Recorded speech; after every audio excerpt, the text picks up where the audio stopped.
Welcome to what I learned this month for August 2018. Late in this month, in the last week of the month, I resumed a habit called a daily dispatch, which is a short post that I make on a page on my website, currently called Michelle Works Out Loud, soon to be Michelle's Daily Dispatch page. A short post about something I've been working on during the day, a little snippet which gives some insight into some aspect of my work or learning, my thinking that's currently going on. And I'm finding this is helping to fuel or build my habit of learning and my power of observation about what I'm learning as I work. One of the posts late last month, was about personas and the use of personas in my work and how I'm seeing them pop up more and more.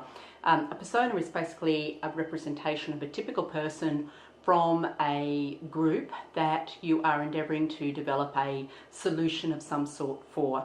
And the aspect of personas that I'm finding popping up more and more in my work is the idea of empathy mapping. That is, asking yourself in relation to a specific solution, problem, challenge, situation that you're looking into, what is it that the typical person that you've developed this profile of would think, feel, or do. And it's based on, it comes out of marketing and software development, where people taking a human-centered design approach are trying to get into the shoes of the person that they're designing a solution for. And these three elements in particular are from empathy mapping, a technique called empathy mapping. And what I've been noticing in the past probably 2 months in particular is that more and more as I work, I'm naturally starting to just scribble out, draw up these particular prompts around think, feel and do as a way of thinking through what is the experience of a person like in this particular situation. And there are a couple of examples in a Daily Dispatch page which I'll link from the post about this video.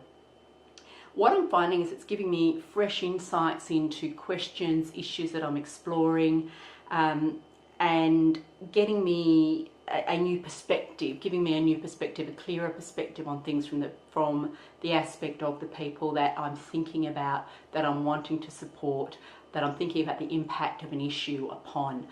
So if you haven't tried working with personas yet, I recommend you give that a go and see if it impacts the way you think about a problem, situation or solution.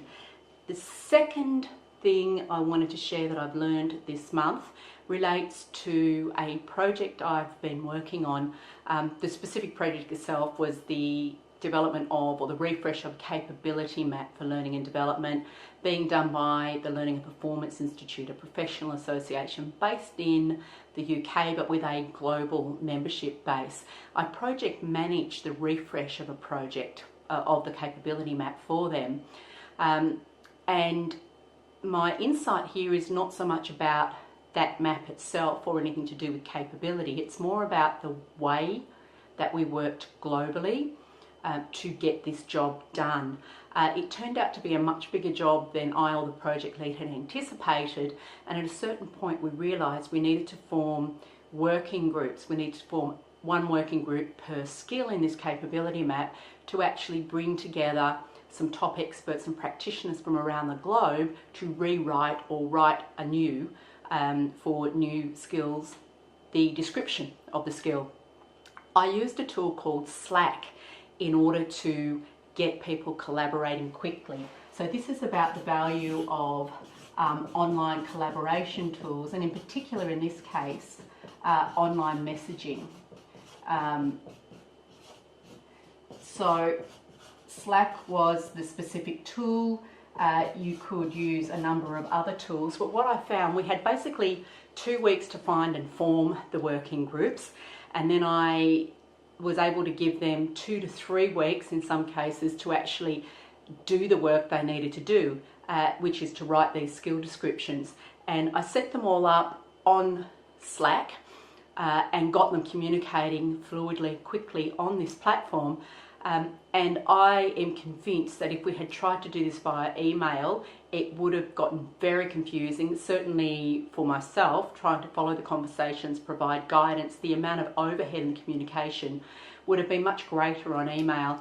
And it's really demonstrated to me the value of using an online collaboration tool with distributed teams in particular, and the power of them to actually get people working together who don't even know each other necessarily at the start of a project, and more fluidly exchanging ideas. You've got the full trail of conversation there. People started sharing additional resources, and reaching out into different groups on the collaboration tool. So I don't think we could have gotten the job done in the time frame we had available without an online collaboration tool like Slack. The third thing I'd like to share this month is, well, it really starts with a little fact, but there's a bigger point I'd like to make around how I learned this particular fact.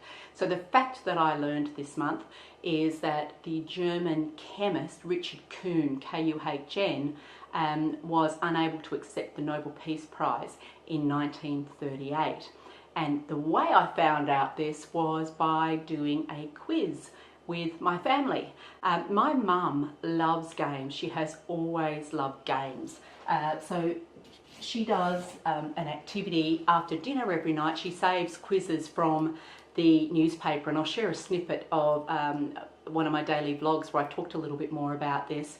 And we, as a family, whoever is there at the time sits there and we answer the quiz questions together.